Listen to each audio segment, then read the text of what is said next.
I used to think that the distance created between me and certain achievements, or the things I've prayed for, meant that in somehow, some way, I was doing something wrong. But that was when I was still learning myself. Younger, ambitious, driven. Don't get me wrong, still all of those things. I just wasn't fully aligned just yet. And in alignment is something that I'm growing into daily. Because here's what I've learned. The only thing that will ever bring you closer to the visions God has given you is you being mentally involved in that vision, even when it may seem far left. There's learning in that distance. There's shaping in that silence. There's identity being built even when there's no one around to see it. And I believe God built us stronger than we fully understand. Not so we could avoid struggle, but so we could discover who we are through the situations that He's placed in front of us. We've all had days where it feels like what we want is slipping further out of our reach. Days you feel like you're missing out on the life you see for yourself, but there's truth in that.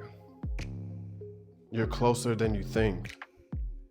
You just have to believe in yourself more than the situation you're facing.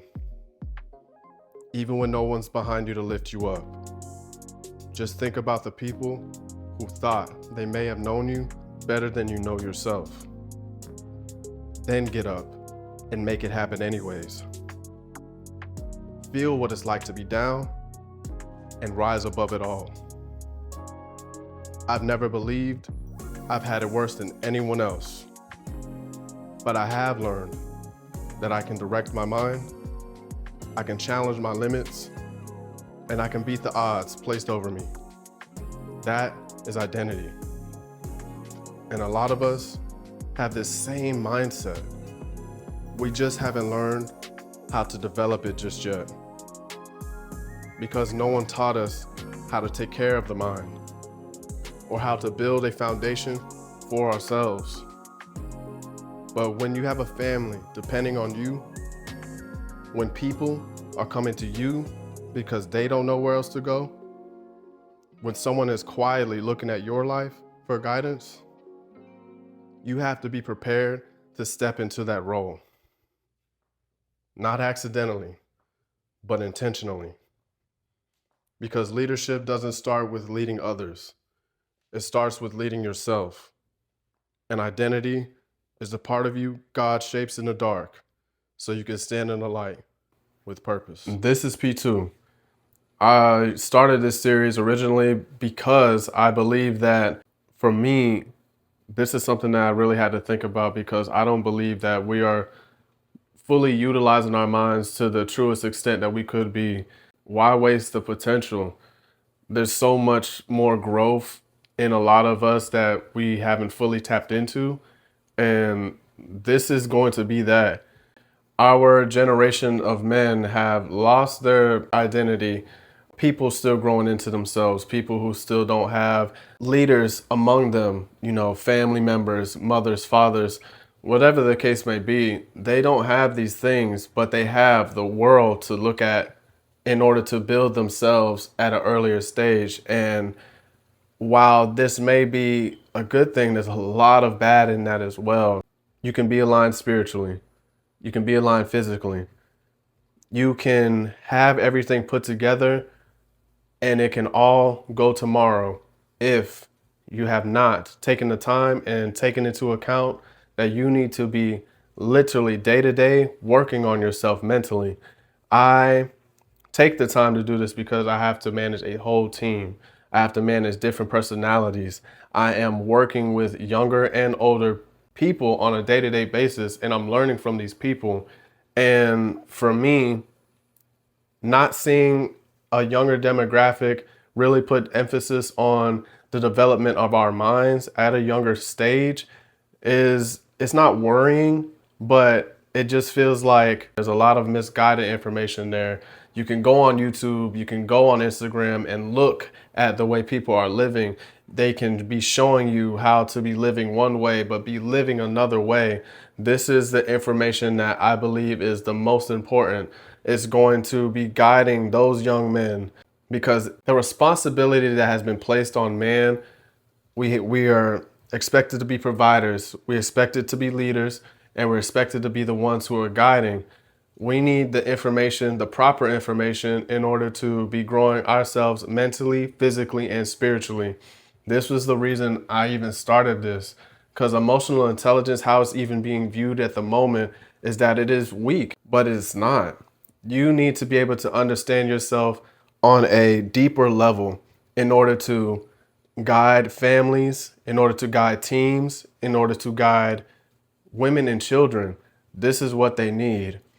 And it starts with understanding identity. What is it?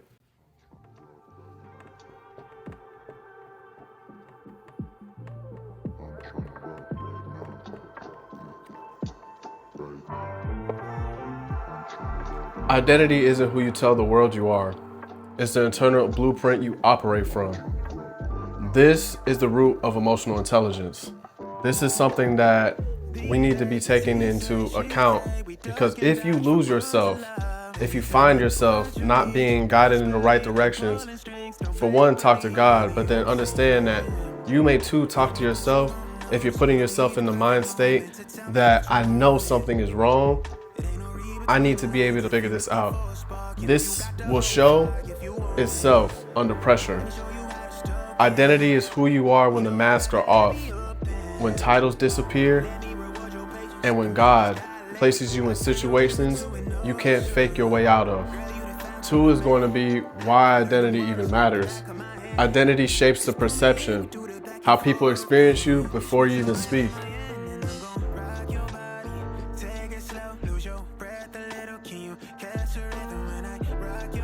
Identity determines your emotional responses under stress, which means if your identity is unstable, your decisions, your discipline, and your leadership will be unstable as well. And let's be real, a person with an unclear identity lives on reaction. That isn't someone who I'm going to want to be guiding me. A person with a grounded identity lives on intention.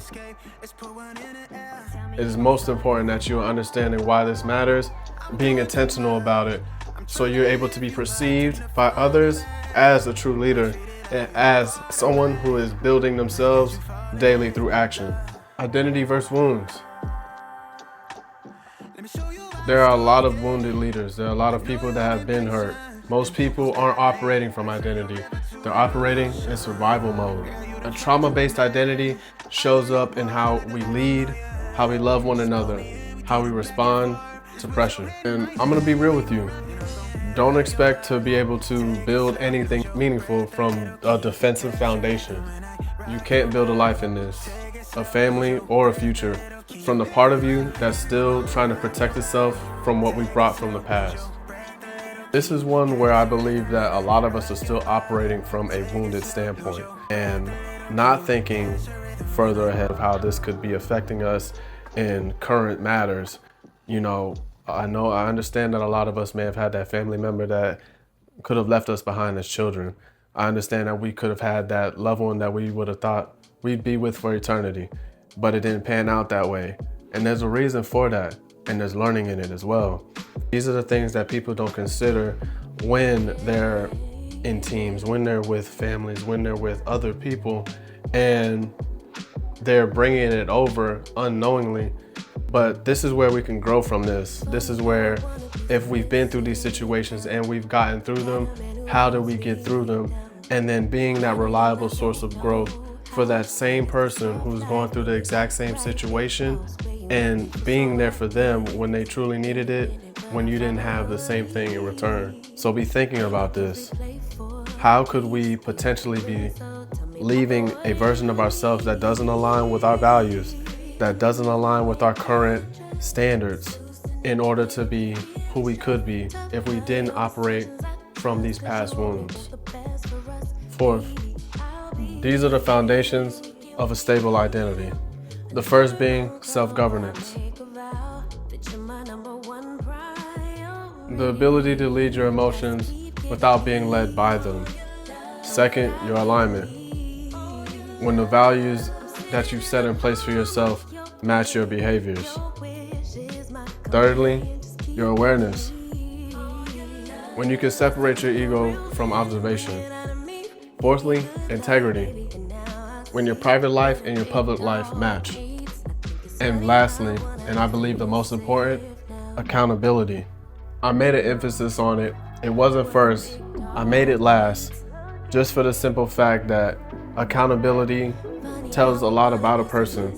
If you are unable to hold yourself accountable for the mistakes that you've made, for the way that you project yourself onto others, for what you hold on to from the past, and understand how it may and could affect others, you need to be working on your identity.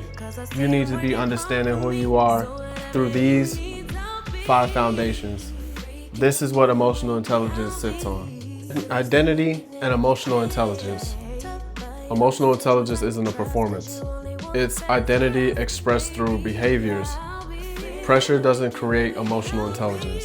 It reveals the depth of your identity. When you're taking the time to learn yourself, when your identity expands, emotional intelligence deepens. And when that deepens, your leadership becomes something people can feel. Lastly, how we can apply this as leaders. How can we apply identity to who we're meant to become? Before you lead others, lead your mind. Before you give direction, check your foundation. Leadership is perception. People don't follow words. They follow how you show up on a day-to-day basis, how you carry yourself, how you show up when people need you the most.